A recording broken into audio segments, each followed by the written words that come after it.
Hey guys, Kat Kerr, and today we're going to be soldering some brass charms to a piece of brass sheet. Now after you watch this video, if you're interested in giving this a try, please make sure that you read the description below. I offer some tips as well as some safety recommendations. Now there are many ways to solder metal to metal. Today I'm using a butane hand torch, and I'm also using some lead-free solder. Here I'm cutting really tiny pieces of the lead-free solder and I'm hammering them on this metal block.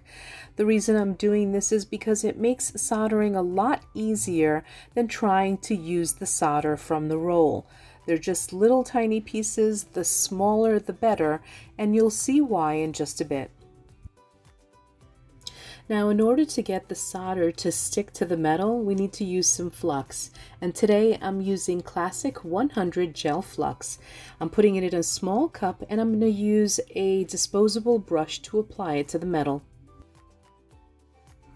Now before I turn on the torch, I want to make sure that I have everything that I need before I turn it on. I have my metal, my charms, I have my lead-free solder pieces, I have wood-handled tweezers as well as my flux, I have my safety glasses on, and anything else that I might need. Now if you want a detailed description, make sure that you check out the description below. Now I have everything in its place. I'm going to turn on the torch and you can see it right there. I am constantly moving the torch. I don't want it to sit in one spot. I am heating both charms at the same time.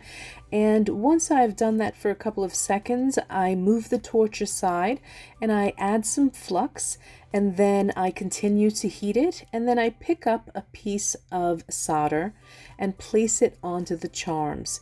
And I will continue to heat the charms by moving the torch until that lead-free solder melts into the charm. Now one of the reasons why I like using lead-free solder is because it melts quickly.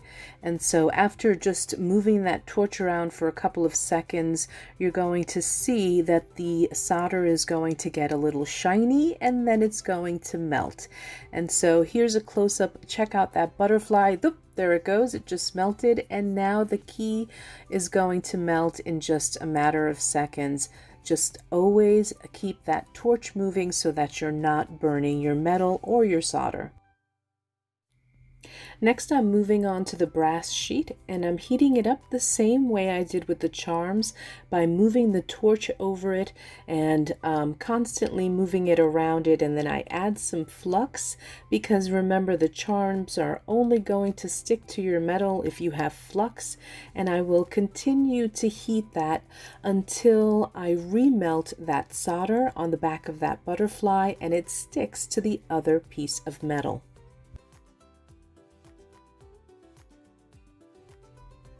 Now you're not going to be able to see exactly when it sticks because the back of that butterfly is reasonably flat.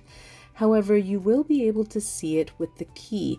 It really only takes a matter of seconds. You just have to keep moving that torch around, and you're going to see that there's the little bump behind the key that's the solder. And so when it melts, it spreads out and it's going to flatten that key charm, and you're going to see it right about now. There it goes.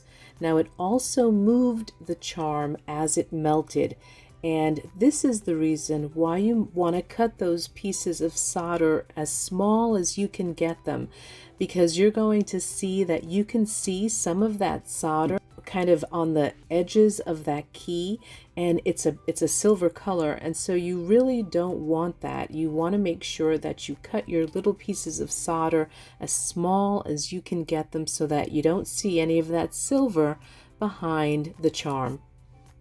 Now using lead-free solder again is just one way to attach metal to metal. There are a lot of different types of solders out there and a lot of different types of fluxes. This is just an easy way to attach metal to metal, and you can use this in a lot of different applications. So I hope that you enjoyed the tutorial, and again, if you're planning on giving this a try, make sure that you read the description below. There's tons of safety information on there, and just some tips to help you get started.